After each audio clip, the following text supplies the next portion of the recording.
not really. You know, what happened was we decided to sit down and write a song about a. Man, imagine having a voice so powerful it could shake a room, a laugh so bold it made everyone smile, and yet, the world never gave you the crown you deserved. That was Vesta Williams. She wasn't just a singer, she was a force of nature. From backup gigs with legends to dropping tracks that became breakup anthems, Vesta had it all: talent, beauty, and fire. But somehow, her name never sat on the same shelf as Whitney or Anita. That's crazy, right? She gave us congratulations, she gave us soul, comedy, and truth, and still, she's often left out of the conversation. Why is it that some of the brightest lights get dimmed too soon? Vesta's story is one of triumph, struggle, and legacy. Let's get into her story right now. Let me know where you're watching this from in the comments. Grab yourself a warm drink, maybe a cup of water or tea, sit back, and let's start this journey together. Man, before she was the diva with the powerhouse pipes, before she was the woman who could turn heartbreak into a national anthem, Vesta Williams was just a little girl trying to find her place in the world. Born on the 1st of December 1957 in Coshocton, Ohio, she was the third of 4 daughters in a tight-knit family. Music was always in the air, you know. Her father, who worked hard to provide, kept a radio humming in the background, and her mother encouraged the girls to sing along to everything from Motown to gospel. Those voices, those harmonies, that's where it all began. When Vesta was still young, the family packed up and moved out west, settling in Los Angeles, California. Imagine that transition, going from a small Ohio town where everybody knows your name to the big city where nobody knows you at all. That move changed everything. Suddenly, Vesta was surrounded by the glitz of Hollywood, the culture of soul and funk, and a world of opportunity. But man, opportunity doesn't always open its doors easy. As a kid, Vesta stood out. She wasn't shy, she was loud, funny, and had this kind of charisma that pulled people in. Teachers noticed her quick wit. Friends remembered how she could make anyone laugh. And when she sang "Whoo," it wasn't just notes, it was emotion. Even in grade school talent shows, folks knew this girl had something different. But here's the thing, life wasn't always smooth. Like so many black families in the 1960 and 1970, the Williams household faced its share of struggles. Money was tight, the world was changing fast, and Vesta was learning what it meant to grow up in a society that didn't always give space for young black girls to dream big. She had to build that confidence, brick by brick, through her music. By the time she hit her teens, Vesta was already chasing the stage.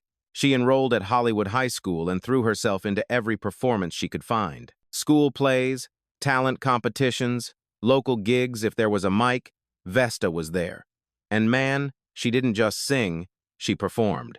Her voice was powerful, but her stage presence was just as big. She had that rare combination, the chops and the charm. People around her started taking notice. Her sisters would harmonize with her at home, pushing her to reach higher notes, tighter runs. At church, elders would shake their heads and say, "That girl is anointed." Out on the block, neighbors would crowd around just to hear her belt out a tune.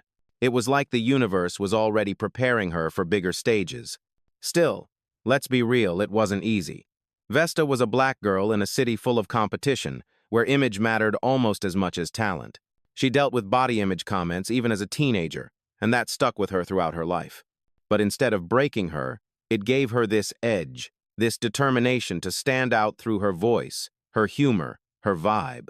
One of the turning points came when Vesta landed her first shot as a background singer. In her late teens, she was already working sessions, providing vocals behind established artists. That was the grind, long hours in the studio, barely any recognition, but soaking up every ounce of experience. She learned how to blend, how to hold her part, how to be professional. Those years laid the foundation for everything to come. And man, the funny part? Vesta wasn't just some quiet studio rat. She had a personality that wouldn't quit. Friends described her as hilarious, always cracking jokes, always keeping spirits high, even when money was low and dreams felt far away. That humor was her armor. That energy kept her moving forward. By the time the 1,970 rolled into the 1,980, Vesta was already building a rep in LA music circles. Folks knew her as the girl with the big voice who could handle any note and the big laugh that filled any room. She didn't come from money, she didn't come from privilege, but she came with raw talent, and talent always finds a way to shine. Looking back, those early years tell you everything about who she became. Vesta wasn't just born a singer, she was shaped by her family, her faith, her community, and the struggles of growing up in a world that didn't hand out chances easy. That's why when she finally got her shot, she grabbed it with both hands. Because deep down, she'd been preparing her whole life. Man, let's talk about that grind, that hustle before the spotlight ever found her. You know how people say every star pays their dues? Well, Vesta Williams paid hers in full, with interest. Before the solo hits, before the heartbreak anthems, she was in the trenches working as a backup singer, stacking harmonies behind some of the biggest names in the game. When her family moved to Los Angeles, it was like she was dropped right in the middle of a buzzing music universe. Everybody was trying to make it, bands, singers, dancers, all chasing the same dream. And Vesta? She stood out, not just because of the voice, but because she had that presence. Studio engineers and producers would be like, "Yo, who's that girl with the pipes?" She had the kind of voice that could cut through a crowded mix and still sound sweet, powerful, and emotional. In the late 1970s, she started booking session work. It wasn't glamorous, no lights, no cameras, just long nights in studios, running through takes until everything was perfect. But those sessions put her in the orbit of legends. She sang background for Chaka Khan, Gladys Knight, Stephanie Mills, and even Sting. Think about that before most of the world even knew her name. Vesta was already seasoning her craft alongside icons. Working with Chaka Khan was especially important. Chaka was this fierce, unapologetic powerhouse vocalist. Watching her up close taught Vesta lessons you can't learn in school: how to control a big voice, how to push emotion through every lyric, how to own a stage even when you're sharing it with 10 other people. And y'all know, Chaka wasn't easy to keep up with. If you could hold your own next to her, you had something special. Vesta's reputation spread. She became that go-to background singer when you needed strength and personality in the mix. Producers would call her in just to lift a track from good to wow, and she loved it, at least at first. It was steady work, it paid the bills, and it kept her sharp. But deep down, she wanted more. You don't keep a voice like that in the background forever. Around this time, she also worked with Sting on "We'll Be Together." Imagine that. An Ohio girl who grew up harmonizing on the radio, now standing behind one of the biggest rock stars of the 1980. Fans who caught those performances didn't always know her name, but they remembered her face, her energy, her smile. That's how Vesta was. She couldn't fade into the background even if she tried. And man, she had personality for days. Fellow singers remembered how she'd crack jokes between takes, lighten the mood when things got tense. She wasn't just another hired voice, she was entertainment all by herself. That blend of comedy and music would become a trademark of her later career, too. She could make you laugh hard one minute, and then sing a note so deep it gave you chills the next. By the early 1980s, Vesta was ready to step forward. Word is, she caught the attention of executives at A&M Records after a demo tape started making the rounds. They heard that power, that soul, and they knew she wasn't built to stay in the background. She signed a deal, and suddenly the dream of being a solo artist was real. But let's be real, it wasn't overnight success. She had to fight for every bit of recognition. Even as she started preparing her own material, she kept hustling in the background scene. Why? Because that was her foundation. Those years sharpened her ear, taught her discipline, and gave her resilience.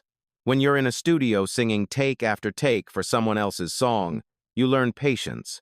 When you're on stage behind the star, you learn humility, but also how to command attention when it's finally your turn. And those early days weren't just about music, they were about image, too. The industry in the 1980s was ruthless about looks. Vesta wasn't the cookie-cutter model type, and she knew it. But she had confidence. She had that big laugh, that larger-than-life aura, and it made people remember her. She could be glamorous when she wanted, but she could also just be real, and people loved her for that. Let's not forget, those gigs also gave her network connections. She was rubbing shoulders with producers, arrangers, other singers. That circle mattered. It meant when she was ready to launch her own album, She already had folks rooting for her, folks who respected her grind. So when A&M finally rolled out her debut project, she wasn't some rookie. She was a veteran who had already put in years behind the curtain. She knew how to work a mic, how to move in a studio, how to connect with an audience. All that seasoning came from those backup years. Looking back, it's wild to think about how many iconic tracks she's tucked into without credit. That's the story of so many underrated voices. They carry hits on their backs, but their names don't get written in bold. For Vesta, that stage was just the first act, the training ground before she got to tell her own story. And man, when she finally did, she came swinging. By the mid-1980, all those years grinding in the background finally set the stage for Vesta to step into her own spotlight. And man, when she did, she came out swinging. A&M Records believed in her enough to give her that chance. And in 1986, she dropped her self-titled debut album, Vesta. This wasn't just some quiet entry, this was her planting a flag in the ground, letting the world know she was here. The album introduced audiences to that voice in full force. Songs like Once Bitten, Twice Shy and Don't Blow a Good Thing showcased her range, powerful, soulful, but also playful. She could belt like nobody's business, then flip into this silky softness that gave you goosebumps. Critics noted how she didn't sound like she was chasing anyone else's style. She had her own lane, her own flavor. But let's be real, the 1,980 music scene was packed. Whitney Houston had already exploded. Anita Baker was carving her own lane. Stephanie Mills, Angela Winbush, Phyllis Hyman, they were all dropping classic material. For Vesta, the challenge was standing out in a crowd of powerhouse voices. And even though her debut album didn't make her a household name overnight, it did enough to put her on the map. It proved she wasn't just another background singer trying to go solo, she was the real deal. One of the tracks, Sweet Sweet Love, became a favorite among R&B fans.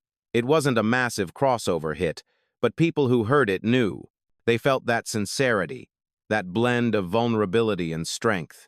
That's something about Vesta. She didn't just sing songs, she lived them. Every lyric felt like it came straight from her own diary. The success of her debut gave her momentum, and in 1988 she came back with the album that would define her career, Vesta For You.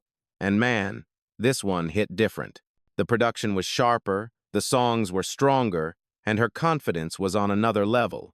You could hear it in every track. She knew exactly who she was as an artist. That album gave us Congratulations, the song that would forever be tied to her name. Talk about a breakup anthem. It was the kind of track you could play when you found out your ex had moved on, when you were hurt but trying to play it cool. Vesta's delivery was so raw, so honest, it cut right through. The song climbed the R&B charts and became her signature. To this day, people talk about singing it at the top of their lungs, crying through it, laughing through it. It was more than a hit. It was an experience. And it wasn't just congratulations.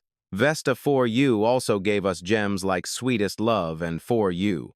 Fans were starting to recognize that Vesta wasn't a one-song wonder. She was versatile. She could do up-tempo jams, lush ballads, even tracks with a little funk edge. That versatility made her stand out, even if the industry didn't always give her the same shine it gave others. What made Vesta different, though, was her stage presence. Around this time, she was performing on shows like Soul Train and popping up in interviews. Audiences saw not just the voice, but the woman funny, down to earth, a little sassy.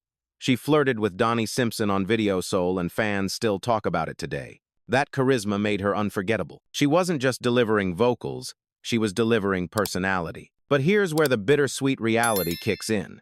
Even with 2 strong albums, even with a hit like Congratulations, she still didn't get pushed to the top tier. The machine behind the scenes wasn't always there for her the way it was for other stars. Some say it was politics, some say it was timing, some say it was just the ruthless nature of the industry. Whatever it was, Vesta found herself in that frustrating space, respected, admired, but still underrated. Still, she kept grinding. She toured, she recorded, she built her fan base brick by brick. People who came to see her live walked away believers.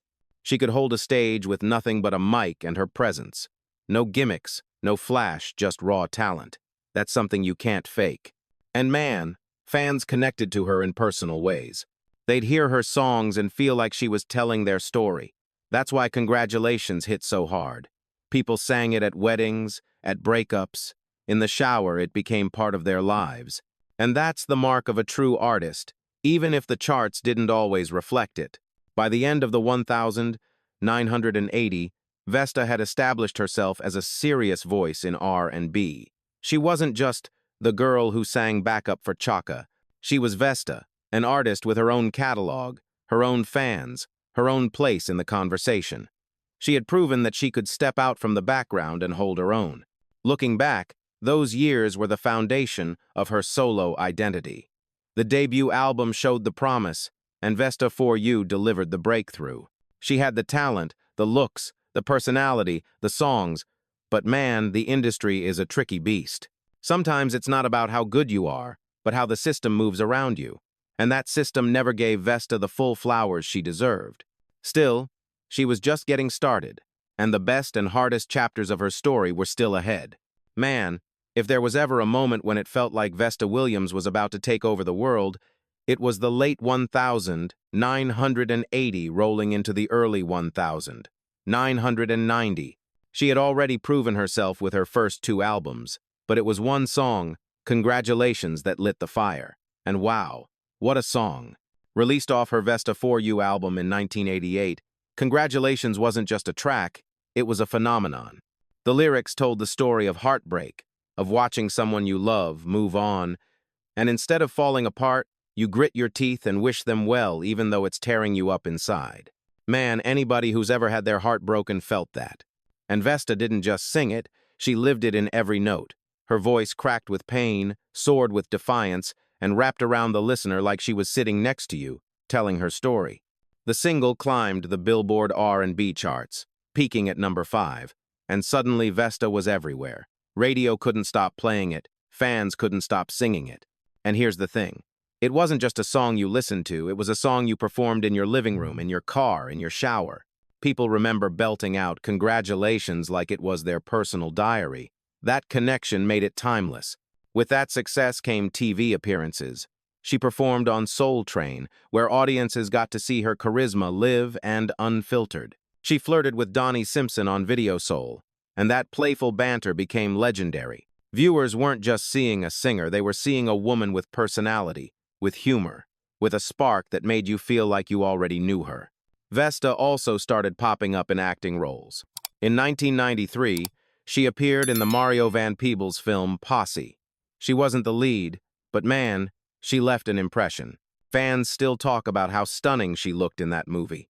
She also had roles in shows like Sister, and even sang the theme for the Women of Brewster Place, a mini-series starring Oprah Winfrey. Those appearances showed her versatility. She wasn't boxed into just being a singer. She could act, she could charm, she could move between music and screen effortlessly. By this time, her stage shows were legendary. People who caught her live say she was unstoppable. She'd crack jokes between songs, improvise with the band, and then launch into a ballad that made the whole room cry. That combination, humor and heartbreak, was pure Vesta. It made her concerts feel like therapy sessions and comedy shows rolled into one. But here's where the story takes a twist. Even with all that momentum, even with Congratulations becoming a classic, Vesta didn't cross into that global superstardom tier. She was loved, respected, adored by fans who knew, but the mainstream spotlight didn't stay on her. And that's crazy, right? You'd think after a hit like that, the industry would have thrown everything behind her. But the late 1980 and early 1990 were competitive. Whitney Houston was dominating the charts. Anita Baker was winning Grammys. Mariah Carey had just exploded onto the scene. In that kind of crowded field, even a powerhouse like Vesta could get overshadowed. That didn't mean she stopped working. In 1991, she released her third album, Special, and once again she delivered the goods. The title track became another fan favorite, hitting number 2 on the R&B charts. Songs like Do Ya and Running Into Memories reminded everyone that she wasn't going anywhere. But again, the broader push wasn't there. Without that major crossover single, her work stayed primarily in the R&B lanes, celebrated deeply by her base but not fully embraced by pop audiences. Still, the fans who loved her hard. For them, Special and Relationships, 1998, became essential albums. Those projects spoke to grown folks dealing with love, pain, joy, and disappointment. Vesta's lyrics, her delivery, they weren't fluff. They had weight. They had soul. And that's why people still spin those records today. It's wild to think about it.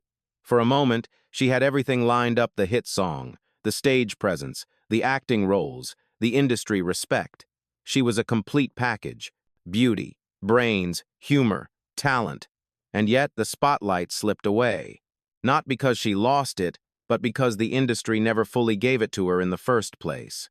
Fans didn't forget, though. Even years later, people talk about where they were when they first heard "Congratulations." Some remember singing it after a breakup. Some remember blasting it in their teenage bedrooms. It became woven into people's lives, the soundtrack of their memories. That's a legacy in itself. So yeah, the late 1980 through early 1990 were Vesta's peak. It was short-lived in the charts, but long-lasting in the hearts of fans. She proved she could hold her own against anyone. She wasn't just a singer, she was an entertainer, a storyteller, a comedian, and a queen. But man, as we know, peaks don't last forever. And for Vesta, the challenges waiting just around the corner would test her in ways no hit single could prepare her for. When people look back at Vesta Williams during her peak, they often remember the glam, the beauty, and the sparkle. On screen, she looked like she had it all together. From her cameos in movies like Posse, 1993, to her television appearances on shows like Sister Sister, Vesta came across as confident, radiant, and unstoppable. And man, who could blame fans for believing that? When she walked onto a set or stage, she lit it up. Her appearance in Posse became a fan favorite. She wasn't the lead actress, but she made an impression. People still post comments online saying how stunning she looked in that film, how she commanded attention even in a small role. That was Vesta. No matter how short the screen time, she made it count. Add to that her work singing the theme for The Women of Brewster Place, the Oprah Winfrey miniseries, and you see why she seemed larger than life. She wasn't just a singer. She was part of the culture, woven into TV and film during an era when crossover visibility mattered. But here's the thing. The image on screen didn't always match the reality off-screen. In public, Vesta was vibrant, confident, and hilarious. But behind the curtain, she was fighting her own battles with body image, with industry expectations, and with the kind of pressure that wears on even the strongest spirits. Hollywood has always been brutal about looks, especially for black women in the entertainment business. Vesta dealt with constant commentary about her size. Big or small, she always carried herself with pride. But the industry often treated her differently depending on her weight. And yet, her fans? They didn't care. To them, she was beautiful either way.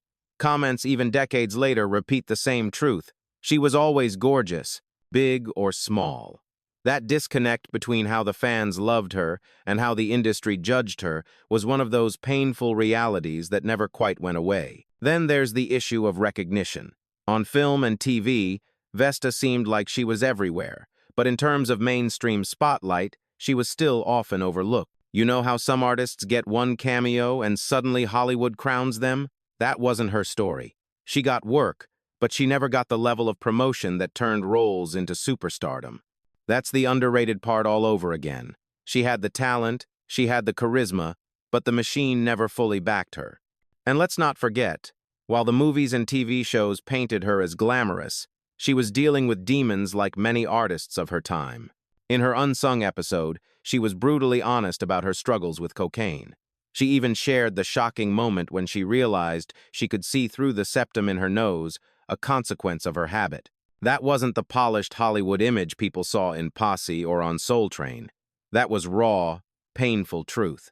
It showed the price of trying to keep up with an industry that demanded perfection but offered little support. At the same time, Vesta never lost her sense of humor. Even while acknowledging her struggles, she could make people laugh, break the tension, and remind everyone she was human.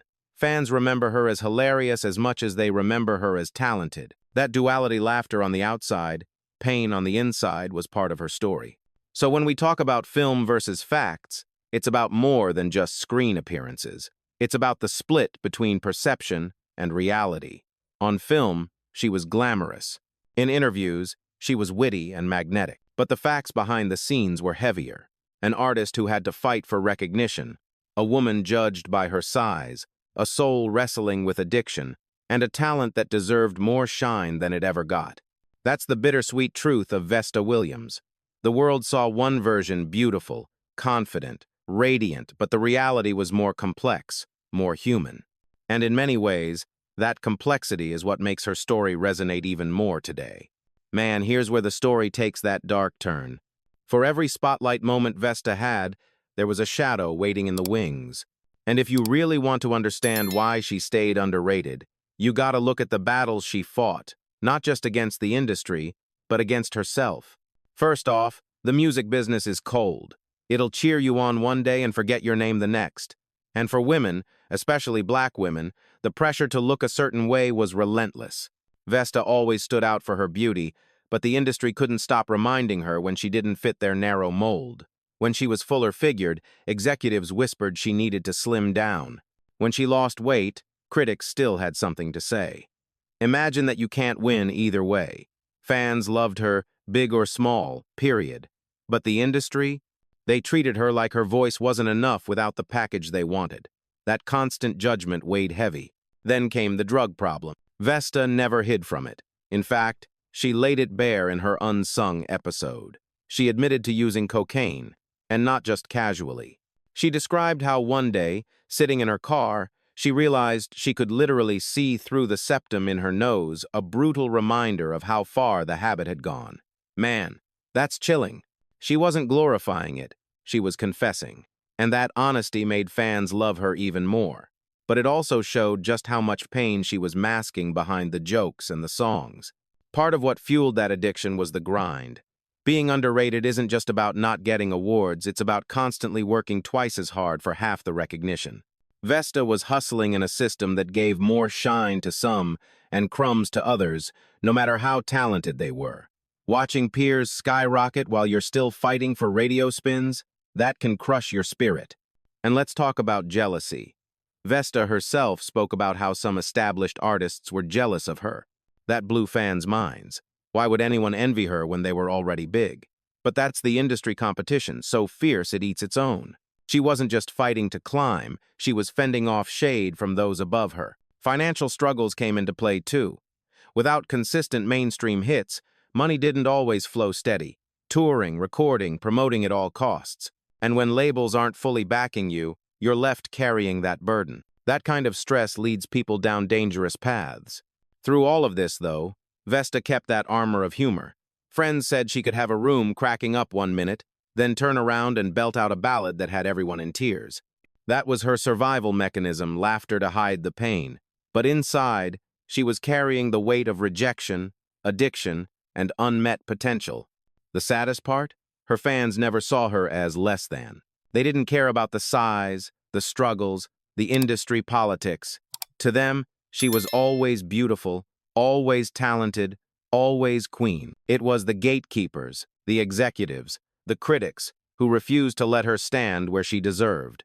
That disconnect, that gap between fan love and industry neglect, is what makes her story so frustrating. Man, by the 1990s, the cracks were showing. She was still making music, still performing, still beloved, but the battles were taking their toll. Addiction doesn't just attack your body, it chips away at your confidence, your opportunities, your stability. And the industry? It's not forgiving. It doesn't wait for you to heal. It just moves on to the next star. So while Vesta's voice never failed her, life outside the spotlight was getting harder. And this, right here, is the heart of her tragedy. She had the gift, she had the personality, she had the fans, but the combination of personal demons and an unforgiving industry made it almost impossible for her to reach the full recognition she deserved. By the late 1990s and into the 2000s, Vesta Williams was no longer topping the charts, but she never stopped creating. That's the thing about true artists. Man, they don't quit just because the spotlight dims. She released Relationships in 1998, then Donna Vesta in 2003, Distant Lover in 2007, and finally Dedicated in 2011. Each record showed that her voice hadn't lost a step. Fans who kept up with her knew she was still one of the most powerful singers in the game. But without major label backing, her work didn't always reach the audiences it deserved. Her live shows remained legendary. People would come out and see her, and she'd still crack jokes, still pour her heart into every song. She was that rare kind of performer who could make a small venue feel like Madison Square Garden. Even when she wasn't on the Billboard charts, she was still in the hearts of those who loved her. But behind the stage lights, her health was becoming an issue.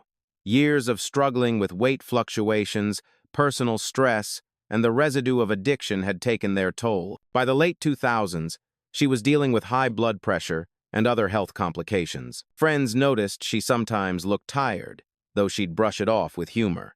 That was her way, always laughing through the pain. In her final years, she was working to turn things around. She had given her life to Christ, and people close to her said she seemed more at peace. Spiritually, she was finding comfort. Professionally, she was still grinding, recording, performing, giving everything she had left. And then came Dedicated in 2011, a project many fans saw as a return to form. The title alone felt symbolic, like she was dedicating her legacy, her truth, to the people who'd stuck with her through the ups and downs. But fate can be cruel.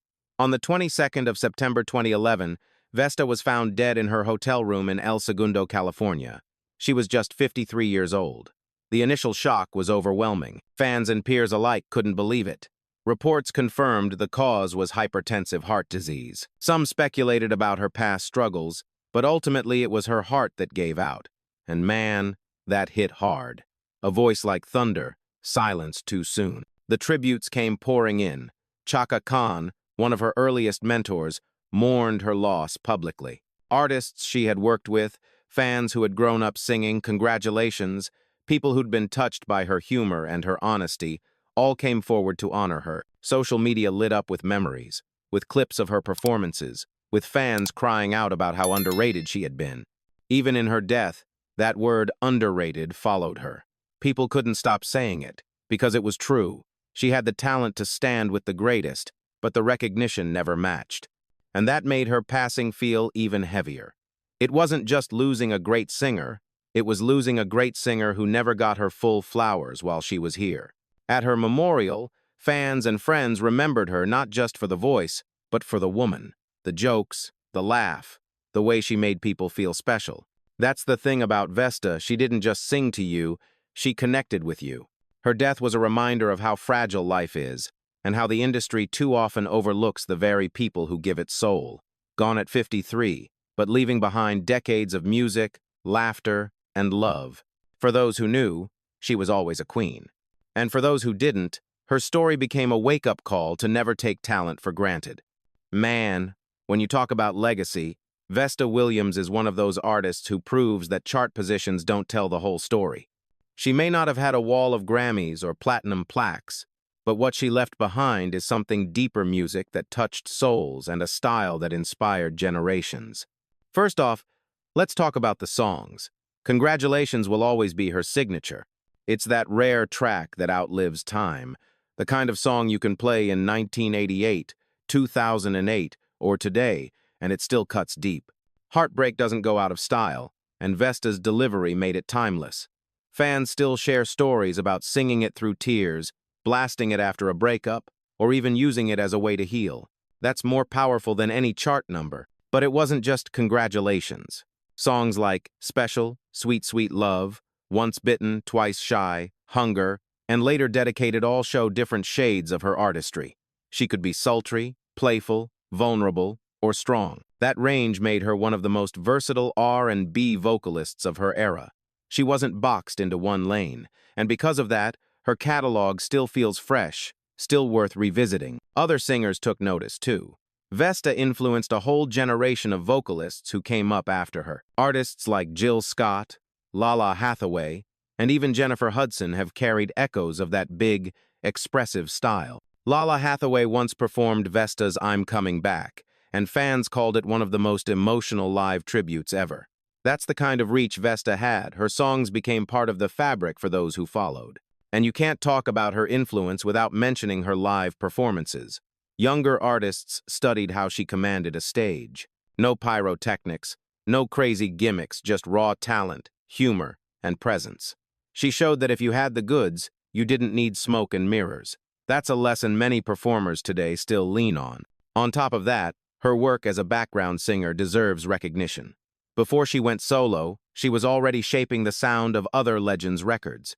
That behind-the-scenes contribution means her voice is tucked into the DNA of soul and R&B in ways people might not even realize. So yeah, her albums may not have sold millions, but her impact is undeniable. Through her songs, through the singers she influenced, and through the fans who still play her records decades later, Vesta Williams' music lives on. She may have been underrated, but her influence is everlasting. Man, if you really want to know how much Vesta Williams meant, just listen to the people.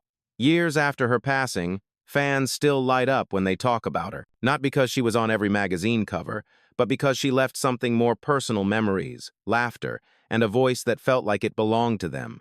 In the culture of R&B, Vesta represents a certain type of artist, the underrated diva. She stood shoulder to shoulder with giants, but never quite got the crown. Yet, that's exactly why fans connect with her so deeply.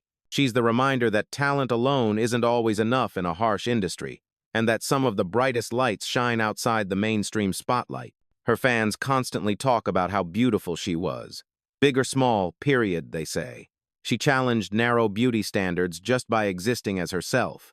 Whether she was fuller-figured or slim, she radiated confidence and sensuality.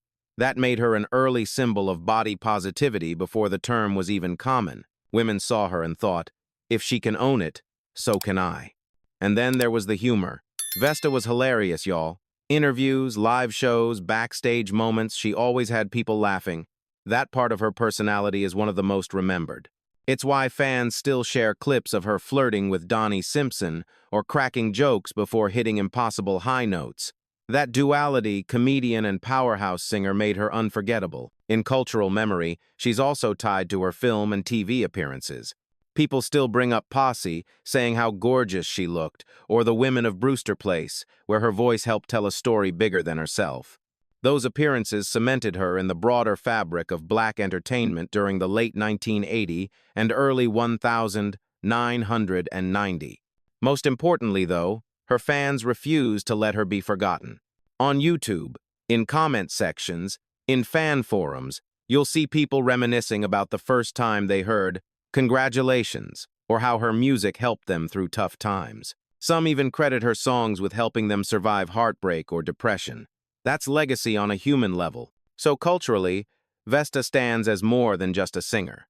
She's a symbol of resilience, of humor, of beauty on her own terms. She may not have been crowned by the industry, but the people crowned her queen in their hearts.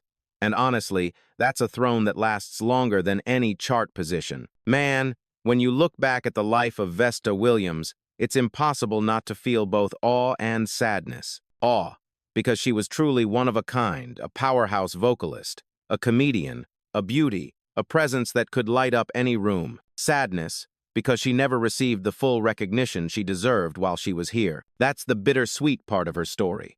From Coshocton, Ohio, to Los Angeles, to the world stages, Vesta lived the journey. She paid her dues as a backup singer, grinding behind legends like Chaka Khan and Sting. She carved out her own lane with albums like Vesta and Vesta For You, delivering classics like Sweet, Sweet Love and the unforgettable Congratulations. She showed up in films, on TV, and in countless live performances that left audiences breathless. At her peak, she seemed unstoppable, and yet, the industry didn't crown her. While Whitney Houston, Anita Baker, and Mariah Carey were being lifted into superstardom, Vesta often got left in the shadows. She wasn't lacking in talent. If anything, she had more than enough. But timing, politics, and industry bias played their part. It's that painful truth. Sometimes the most gifted voices don't get the platform they deserve. Behind the curtain, she fought her demons. Addiction, body image struggles, financial stress, they all left scars. But through it all, she never stopped performing, never stopped laughing, never stopped giving. Her sense of humor kept her human. Her honesty, especially in her unsung episode, made her even more beloved. Fans respected that she wasn't afraid to admit her flaws, because that made her real. Her passing in 2011 at just 53 years old was a shock. Hypertensive heart disease took her away too soon. But even in death, she left a trail of love and remembrance. Tributes poured in, and fans around the world replayed her songs, reminding everyone that while the industry may have underrated her, the people never did. So what do we make of Vesta's story? Maybe it's a lesson about resilience. Maybe it's about how greatness isn't always measured in awards or record sales. Or maybe it's about how we, as listeners, carry the power to keep these artists alive by remembering, by sharing, by honoring their gifts. Here's the truth, man. Underrated doesn't mean forgotten. Underrated doesn't mean unloved. Vesta Williams will always reign in the hearts of those who felt her music, laughed at her jokes, or saw her perform live. She was and is a queen. But now it's your turn. Do you think Vesta deserves to be remembered alongside Whitney Houston, Anita Baker, Phyllis Hyman, and all the other powerhouse divas of her era? What's the first memory that comes to your mind when you hear, "Congratulations"? And maybe the bigger question, how many more artists like Vesta are out there, underappreciated, waiting for us to give them their flowers before it's too late? So tell me, man, drop it in the comments. Share your stories, your favorite songs, the moments when Vesta's music carried you through, because that's how we honor her legacy. That's how we make sure that even if the industry didn't give her everything, the people still can. Celebrity underrated isn't just a title, it's the truth. And Vesta Williams, she's proof that even when the world overlooks you, your voice, your spirit, and your legacy can still live forever.